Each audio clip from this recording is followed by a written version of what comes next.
So to piggyback on the energy diagrams, which we just learned about, and most specifically the delta H or the change in enthalpy, what we're going to do next is learn how to calculate that in a numerical fashion in an equation, as opposed to looking at a graph and determining the change in the reactants minus the products. So that's what we're doing with the standard enthalpy of formation. We are calculating the delta H or the change of enthalpy numerically as opposed to graphically. Okay, so the first thing we need to say on the very top of your notes, it says the standard enthalpy of formation of a pure element in its standard state. Now, the way I normally say that, and you're all familiar with me using this terminology, of it being by itself, meaning it's an element that is not in a compound. So it could be like hydrogen, which is H2, oxygen, which is O2, or just lithium, or just carbon, or anything by itself, not in a compound. Now, if that is the case, then its standard enthalpy would be 0. So when you're looking at a chemical equation and we're trying to assign the actual numerical values for anything, if it's an element, even if it's diatomic, like your good old 7 Brinkelhoff elements, it's always going to be 0 every single time. The only time that it's not is when it's a compound. So we got to keep that in mind, okay? Now, there's a law called the law of summation of heats of formation. And again, it's quite a mouthful. So I'm going to say it first, and then you're going to have to bear with me as I try to write it out on the screen. Basically, it is the total enthalpy change of a reaction is the sum of all its changes. So the total change in enthalpy, so let me go ahead and try this. The total, again, sorry guys for my penmanship, you know how this works. I'm using a different stylus now, which is even worse. The total enthalpy change of a reaction is the sum, man, this is terrible, of all the changes. Okay, and now if you're kind of thinking to yourself like, okay, what the heck does that mean? That just sounds like a lot of gibberish.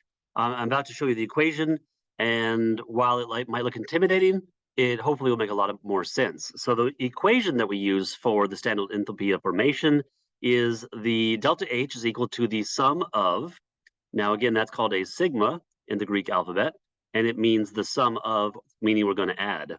What we're going to add is the change in products. We always do the products first. So change in products, that's what that little delta triangle is for. I'll explain the V in just a moment, and that's going to be subtracted from the sum of the change in enthalpy of the reactants. So we're always going to do products minus reactants in that order, never reactants minus products. And we're going to add up all the products. Then we're going to subtract that from adding up all the reactants.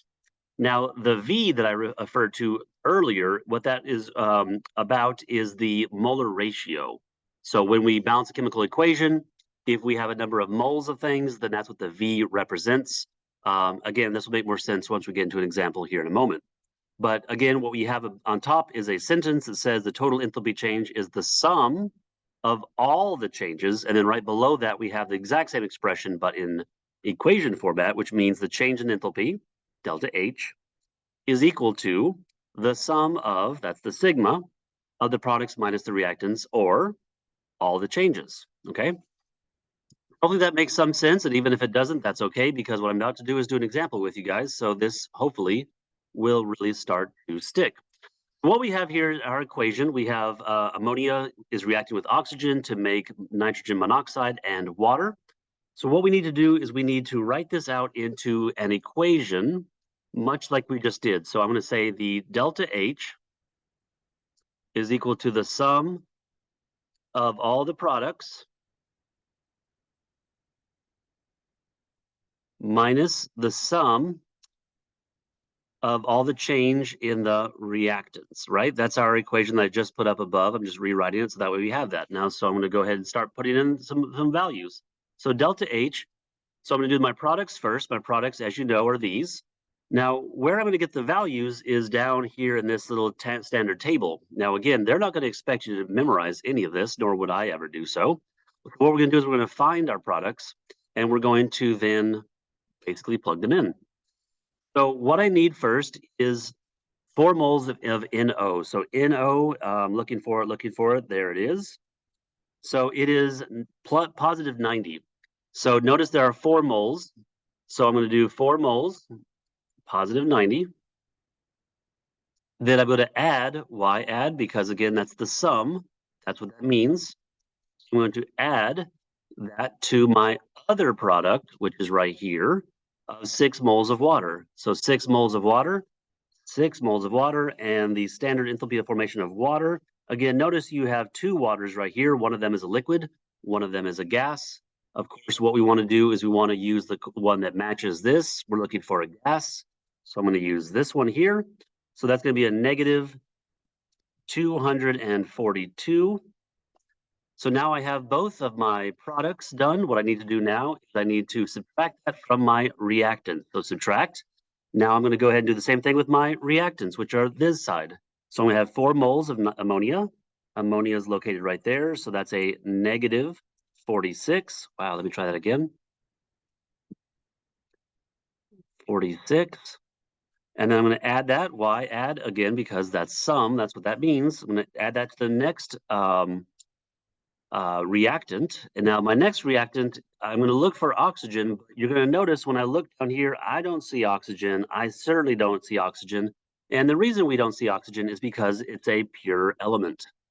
Oxygen, O2, is an element by itself. Therefore, we do not have the standard enthalpy of formation of that.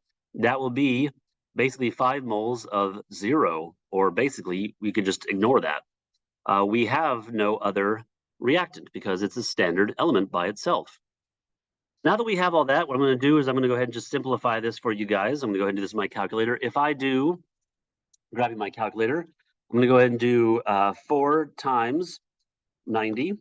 Then I'm going to add that to 6 times negative 242. What I'm going to get is a negative 1,092.